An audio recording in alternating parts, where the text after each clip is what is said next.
সবাইকে শুভেচ্ছা। বাংলাদেশের শিক্ষার্থী এবং শিক্ষা প্রতিষ্ঠানগুলোর বর্তমান বাস্তবতা কি? বছরের প্রথম দিনে বই পেতে অভ্যস্ত হওয়া বাংলাদেশের শিক্ষার্থীরা একাডেমিক সেশনের 1/3 সময় অতিক্রান্ত হওয়ার পরেও এখন পর্যন্ত পাঠ্য বই পায়নি। ডিপার্টমেন্ট অব মব জাস্টিসের কাছে অলিখিতভাবে প্রত্যেকটি ক্ষেত্রে আত্মসমর্পণ করা অবৈধ সরকার এইচএসসি পরীক্ষা পর্যন্ত নিতে ব্যর্থ হয়েছে। আর সরকারি চাকরিরই বা কি অবস্থা?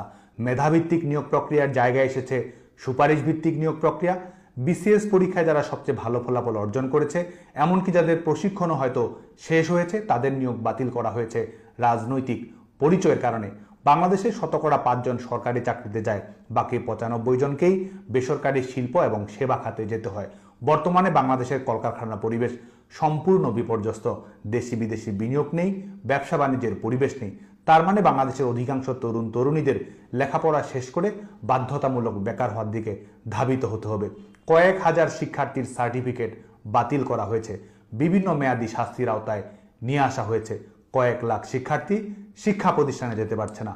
বিভিন্ন স্কুল কলেজের অধ্যক্ষ এবং প্রধান শিক্ষকদের বাধ্যতামূলক পদত্যাগে যেতে হয়েছে। সেন্টার অব এক্সিলেন্স হিসেবে খ্যাত বিশ্ববিদ্যালয়গুলোতে রাজনৈতিক পরিচয়ের কারণে অনেক শিক্ষক পঠন পাঠন শিক্ষা এবং গবেষণা কার্যক্রমে অংশগ্রহণ করতে পারছে না।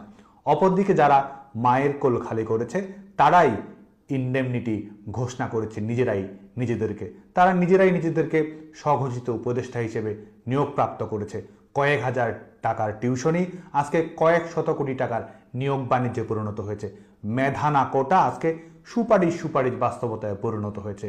শিক্ষার্থীদের জীবন এবং কেরিয়ার যখন শঙ্কা এবং হুমকির মুখে, তখন এদের বাড়ি গাড়ি এবং হম্বিতম্বি ক্রমান্বয়ে বেড়েই চলেছে। কম্বল বিতরণ করতে কিংবা জানা যায় যে এদের হেলিকপ্টারের প্রয়োজন হয়, কোটি কোটি টাকার ইফতার পার্টি আয়োজন করতে হয়। বিসিএস প্রিলিমিনারি পরীক্ষার প্রস্তুতি যারা গ্রহণ করছিল, আজকে তারাই সচিবালয় দখল করে ডিসি এবং সচিব নিয়োগ করছে। মিডিয়া এবং কর্পোরেট হাউস এরা দখল করে রেখেছে। তদবির, চাঁদাবাজি, মামলা বাণিজ্য এদের নয়া বন্দোবস্তে পরিণত হয়েছে।